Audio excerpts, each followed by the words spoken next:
วิดีโอนี้จะมาแนะนำเกี่ยวกับเมนูที่9ของ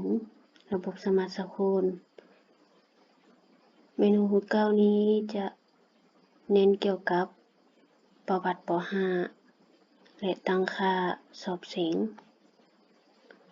ให้อาจารย์เข้าไปประวัติป .5 เลือกขั้นรายงานสำหรับข้อมูลตัวนี้ก็คือประวัติทะเบียนของนักเรียนชั้นป .5 ถ้าโรงเรียนใดพิมพ์ประวัติหมดแล้วก็จะขึ้นตามครบเลยสำหรับโรงเรียนใดที่ยังป้อนบ่หมดให้ป้อนสำเร็จก่อนสอบเสียงในวิธีการป้อนก็คือจะเข้าแก้ไขตัวที่เป็นดินสออยู่นี่จิกใส่ให้ป้อน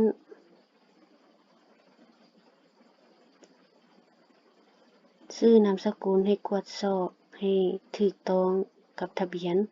วันเดือนปีเกิดให้ถูกกับทะเบียนบ้านเกิดแข็งชื่อพ่อชื่อแม่ก็ต้องบันทึกใส่หลังจากสำเร็จแล้วให้กดบันทึก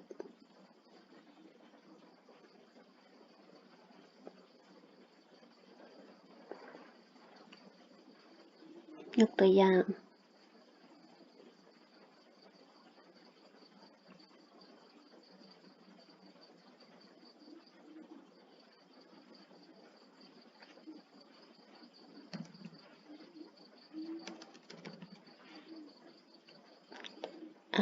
อาชีพ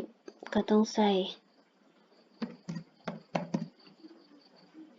ชื่อพ่อชื่อแม่สมมุติใส่ว่านักจันทร์พ่อแม่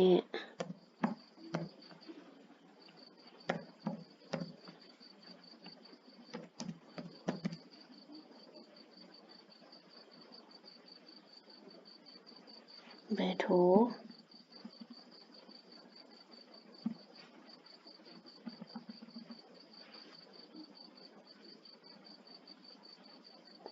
เมื่อบันทึกสำเร็จมันก็จะขึ้นตามทะเบียนของเราวันเดือนปีเกิดนี้ต้องเบิ่งให้มันตรงกับทะเบียนรูปสำหรับการเอารูปเข้าก็คือให้อาจารย์กดอยู่บนอัปโหลดนี่อาจารย์เซฟไว้บนใดกดอัปโหลดเซฟไว้บนใดให้อาจารย์ไปเอาอยู่บนนั้นมาใส่ยกตัวอย่าง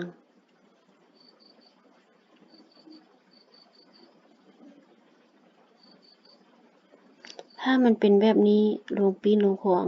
เพิ่นมีบอนปีนให้ปีนจนว่าอยู่ในหลวงที่สำเร็จ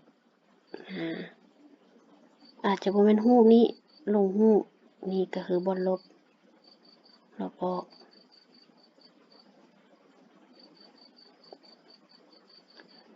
แล้วอีกลำดับหนึ่งที่อาจารย์ทุกคนต้องได้เฮ็ดสำหรับการจัดเรียงก็คือตัวนี้ให้อาจารย์เบิ่งทะเบียนอาจารย์ที่ส่งมาให้ข้าพเจ้าต้องตรงกันกับทะเบียนถ้าโรงเรียนอาจารย์ผู้ทำอิฐเป็น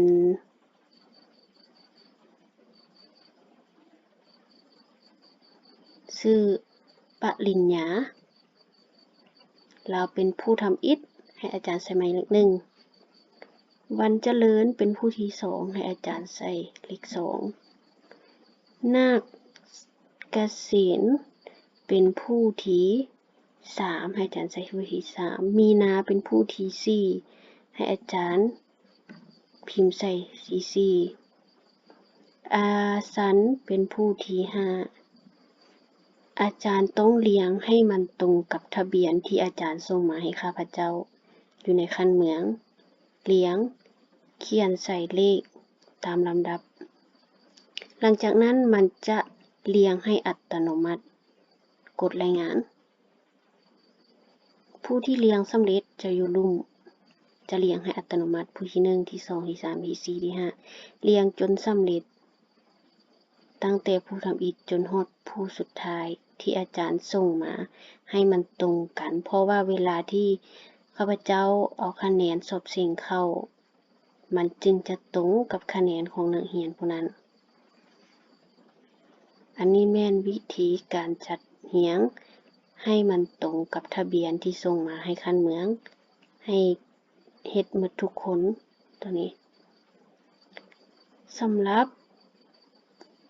เลขโต๊ะ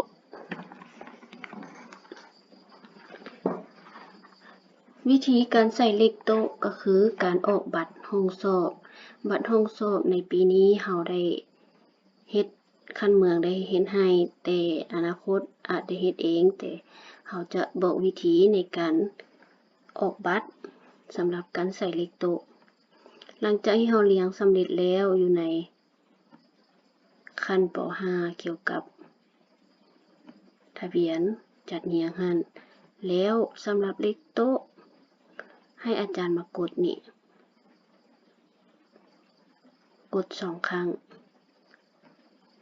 ให้ใส่หมายเลขผู้ทำอิฐและผู้สุดท้ายสมมุติว่าแสนสะอาดเริ่มตั้งแต่0 0 0 1ผู้สุดท้ายแม่นผู้ที่เลขโต๊ะ0 0 0 1 9ให้ใส่ผู้ทำอิฐและผู้สุดท้ายบันทึก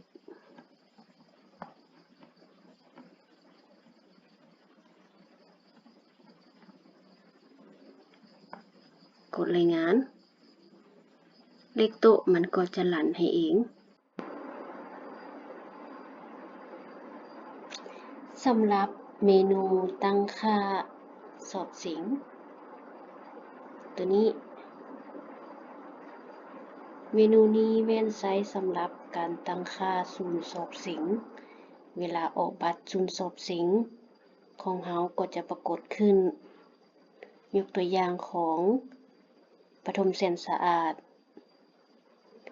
ปฐมแสนสะอาดจะสอบเสียงอยู่ศูนย์ผลศรีเฮาพิมพ์ไปเลยผลศรีวันที่เสียงวันที่27รหัสเมืองรหัสโรงเรียนรหัสโรงเรียนก็คือ8ตัวเลขนั้นยกตัวอย่าง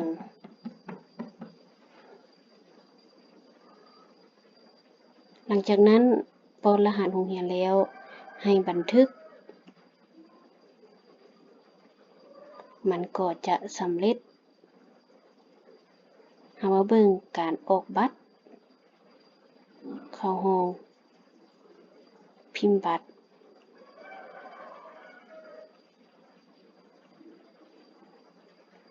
ตัวนี้เฮาก็จะเห็นได้เลยว่า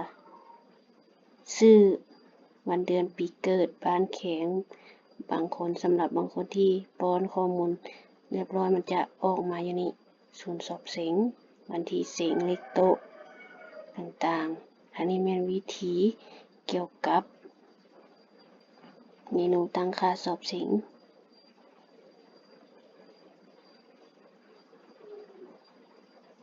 อันนี้ก็คือหลักๆอยู่ในเมนูที่9อยากให้อาจารย์ปฏิบัติอันที่1ก็คือประวัติป .5 อยากให้อาจารย์เติมข้อมูลใส่ให้มันครบเข้าไปประวัติป .5 เติมข้อมูลนักเรียน